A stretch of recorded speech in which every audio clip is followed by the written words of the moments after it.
नमस्कार दोस्तों, मैं राकेश वर्मा आप सभी का स्वागत करता हूं आपके अपने परिवार एसएन गुरुकुल पर। साथियों, वर्तमान में बिहार में जो अदृश्य रूप से चल रहे गर्मी छुट्टी के उपरांत 16 मई 2024 से विद्यालय संचालित करने का जो समय सारणी शिक्षा विभाग के अपर मुख्य सचिव एस के पाठक के द्वारा तय किया गया, उसको लेकर के पूरे बिहार भर में गहमागहमी है। पूरे बिहार में एक विवाद छिड़ चुका है।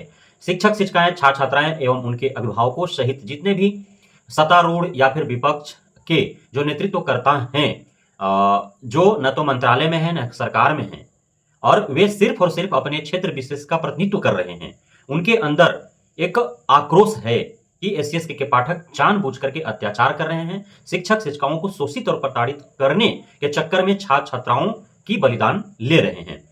साथियों, आप सभी पिछले आज के 4 माह पूर्व जो आपने जनवरी माह में जिस समय हाड़ मांस हिला देने वाली, ठिठुरा देने वाली कपकपाती जो ठंड थी, उस दौरान आपने देखा कि सैकड़ों शिक्षक शिक्षिकाएं, छात्र छात्राएं बीमार पड़े, दर्जनों दिवंगत हो गए, उनकी शहादत हो गई।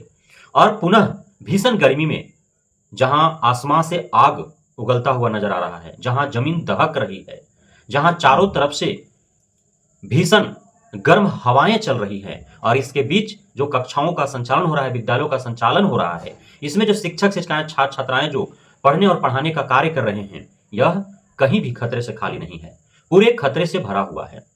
तो यह जो सुबह 6 बजे से दोपहर 12 बजे, 1:30 बजे तक जो कक्षाओं का आयोजन करने का जो सिलसिला 16 मई 2024 से जारी किया गया है, जिस दिन यह आरंभ हुआ उसी दिन आधा दर्जन शिक्षक शिक्षिकाएं सुबह आधे नींद में स्कूटी और बाइक से आने के क्रम में उनकी दुर्घटना हुई और मृत्यु भी हुआ। 17 मई को बंद रहा विद्यालय। 18 मई को जब पुनः विद्यालय खुले, उस दिन भी सुबह आने के क्रम में या दोपहर में जाने के क्रम में 1 दर्जन शिक्षक शिक्षिकाएं जो हैं वे दुर्घटनाग्रस्त हुए, उनमें कई की मृत्यु हो गई। उसके बाद आपने, चाहे वह 16 मई का दिन हो या 18 मई का दिन हो, क्योंकि अदृश्य रूप से चल रहे गर्मी की छुट्टी की उपरांत महज अब तक 2 दिन ही कक्षाओं का संचालन हो पाया है इस नए शेड्यूल के हिसाब से, और 2 दिन में अब तक पूरे बिहार भर के सैकड़ों शिक्षक शिक्षिकाएं, छात्र छात्राएं बीमार पड़ गए, कई बेहोश हुए। कैसे? कई शिक्षक शिक्षिकाओं, छात्र छात्राओं का डिहाइड्रेशन होने के कारण उनका उल्टी और दस्त होना प्रारंभ हो गया। कईयों का ऑक्सीजन की कमी की वजह से जो है नाक से ब्लीडिंग स्टार्ट हो गया।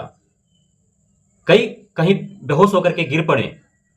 कई जो है सुबह, चूंकि उनको 3 बजे जगना पड़ रहा है, गर्मी के दिनों में जो है लेट लतीफ सभी लोग सोते हैं, नींद पूरा नहीं हो पा रहा है। वे जैसे तैसे तैयार होकर के स्कूटी या बाइक से 6 बजे सुबह विद्यालय पहुंचने का पुरजोर प्रयास कर रहे हैं, और उसी क्रम में उनकी आंख जो है झपक रहा है और उनका एक्सीडेंट हो जा रहा है, जिसमें बुरी तरह से वे घायल हो जा रहे हैं। कई की मृत्यु हो गई 2 दिनों के अंदर महज। अभी 30 जून तक इसी प्रकार से कक्षाओं का संचालन हो रहा है। और इधर जो शिक्षा मंत्री हैं, उनका कहना है कि शिक्षा में सुधार चाहिए तो सेक्रीफाइस करना ही होगा, अर्थात त्याग और बलिदान देना ही होगा।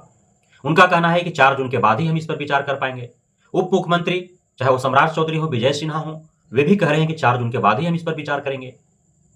तो 4 जून तक तो अब तक 2 दिन ही महज क्लास चल पाया, सैकड़ों बीमार पड़े और 1 दर्जन की मृत्यु हो गई अब तक। तो 4 जून तक तो कई दर्जन की मृत्यु हो जाएगी, और सैकड़ों की संख्या जो अभी जो है वह संख्या हजारों में तब्दील हो जाएगा। और 30 जून तक यदि यूं ही चलता रहा सिलसिला, तो फिर लाखों की संख्या पहुंच पाएगी शिक्षक शिक्षिकाओं, छात्र छात्राओं की।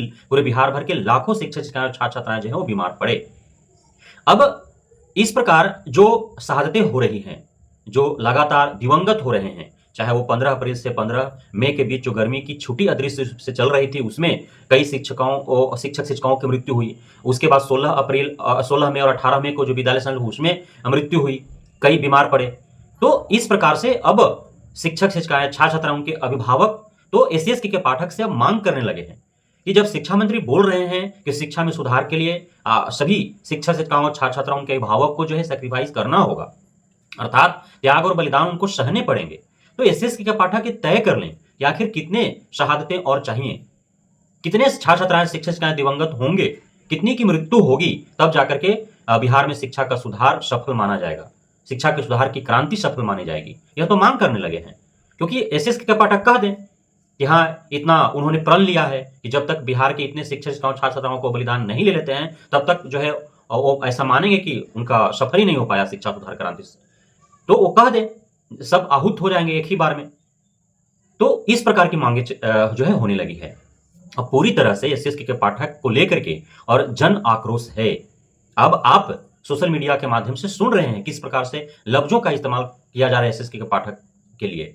जो आज से 4 माह पूर्व एसएसके के पाठक एक फरिश्ता बने हुए थे, अभिभावकों को ऐसा लग रहा था यही एक बंदा है जो बिहार को शैक्षणिक पिछड़ेपन के धब्बों को धुल सकता है, जो बिहार के शैक्षणिक पिछड़ेपन से जो है वो मुक्ति दिला सकता है, जो समाज के अंत में बसे लोगों के बच्चे सरकारी विद्यालय में पढ़ने जाते हैं उनके अंदर एक शैक्षणिक जागृति और क्रांति ला सकता है। लेकिन जनवरी माह से ही इनका जो नाटक आरंभ हुआ और जिस प्रकार से गलत नीति निर्देश लागू करके, थोप करके और मनमाने तरीके से एक तानाशाही, अफसरशाही रवैया अपनाते हुए शिक्षक शिक्षिकाओं शत्रुतापूर्ण भाव व्यक्त करते हुए जो इन्होंने शोषण और प्रताड़ना करना आरंभ कर दिया, जिसका प्रतिकूल प्रभाव छात्र छात्राओं पर भी पड़ना आरंभ हुआ, तब से अभिभावकों के अंदर इस एसएसके के पाठक के विरुद्ध एक अलग भाव उत्पन्न होने लगा, जो अब जो है सोशल मीडिया पर आकर के व्यक्त भी करना आरंभ कर चुके हैं।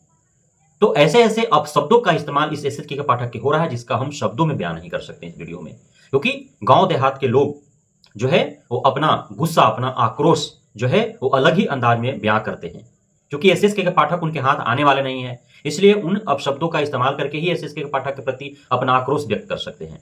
शिक्षा मंत्री तो बुजदिल है एकदम, जो पूर्व डीएसपी साहब हैं सुनील कुमार जी, वे एकदम बुजदिल हैं, बुजदिल। वे जो है इतने डरे सहमे हुए हैं पाठक बाबा से कि उनके विरुद्ध कुछ भी कहने से मना कर दे रहे हैं। एसएसके के पाठक जो भी कर रहे हैं वो गयो हूं भसियो हूं वाला उनका हिसाब किताब है, कुछ भी करे पाठक जी सब सही कर रहे हैं। पता नहीं क्यों अब सुनील कुमार का नाम भी बच्चा भूल चुका है। आप जाकर के किसी विद्यालय में पूछें कि बिहार का शिक्षा मंत्री कौन है, नहीं बता पाएगा। बहुत लोग एसएसके के पाठक को ही शिक्षा मंत्री समझ बैठते हैं। तो वर्तमान शिक्षा मंत्री का यह हालात है, एकदम गुमनामी के दुनिया में वे गुम हो चुके हैं। किसी के मुखमंडली पर उनका कोई नाम नहीं है, क्योंकि वैसा उनका कर्तव्य भी नहीं है, वैसा उनका जो है कृत्य ही नहीं है, कार्य ही नहीं है कि उनको कोई याद कर सके। क्योंकि एसएसके के पाठक के द्वारा जो घोटाले सैकड़ों करोड़ रुपए का किया गया, उसमें कहीं ना कहीं शिक्षा मंत्री का चुप्पी यह दर्शाता है कि उन्हें तक भी जो है तो सैकड़ों में से जो है कुछ तो उनको हिस्सेदारी मिला ही होगा। तो उसी प्रकार जो है उन जो घोटाले हुए हैं, दर्जनों घोटाले, जो मैंने बार बार अपने वीडियो में जिक्र करते आया हूं, तो उन दर्जनों प्रकार के घोटालों से सैकड़ों करोड़ रुपए जो अर्जित किए गए हैं, उसको छुपाने के लिए जो है एसएसके के पाठक इस प्रकार से शिक्षक शिक्षिकाओं छात्र छात्राओं को लेकर के वे ऐसे गलत दिशा निर्देश, नीति नियम बनाते जारी करते रहते हैं, ताकि घोटाले की ओर लोगों का जो है वो आकर्षण न हो, उनका उधर से मन भटका करके और इधर जो है समय सारणी पर डाल दिया जाए। शिक्षक शिक्षिकाएं बीमार पड़ रहे हैं, मृत्यु हो रही है, छात्र छात्राएं बीमार पड़ रहे हैं, मृत्यु हो रही है, इस तरफ उनका ध्यान आकर्षित किया जाए। वह सिर्फ दर्जनों प्रकार के घोटाले से सैकड़ों करोड़ रुपए को छुपाने के लिए जो है इस प्रकार के कुकृत्य एसएसके के पाठक के द्वारा बारंबार किए जा रहे हैं। और यह जो चाल है एसएसके के पाठक का, अब वह चाल एक अनपढ़ गांव का व्यक्ति भी समझना प्रारंभ कर दिया है। इसलिए अब एसएसके के पाठक का बचना मुश्किल ही नहीं, नामुमकिन है। एसएसके के पाठक यदि अभी वर्तमान में निरीक्षण के दौर पर वो निकल जाए तो शायद ही वे सुरक्षित, स्वच्छ और स्वस्थ बच करके वो जा पाएंगे अपने कार्यालय। यह इतना आक्रोश है, जन आक्रोश है। तो इस प्रकार जो कुकृत्य किए जा रहे हैं, शिक्षा मंत्री का जो इस प्रकार के बयान आ रहा है, उप मुख्यमंत्री का जो इस प्रकार के बयान आ रहा है, एसएसके के पाठक जो आरटी एक्ट 2009 का जो हवाला दे रहे हैं बेबुनियाद और निराधार, जिसका कहीं से कोई इस समय सारणी को लेकर के कोई जुड़ाव ही नहीं है, तो ये सारे खेल जो खेले जा रहे हैं सुनियोजित तरीके से एक षड्यंत्र और साजिश है, जिसका हमें बायकॉट करने की आवश्यकता है। बहुत बहुत धन्यवाद आप सभी साथियों का हमारे साथ जुड़े रहने के लिए, बने रहने के लिए, इतना प्यार देने के लिए, हम पे भरोसा बनाए रखने के लिए। जय हिंद।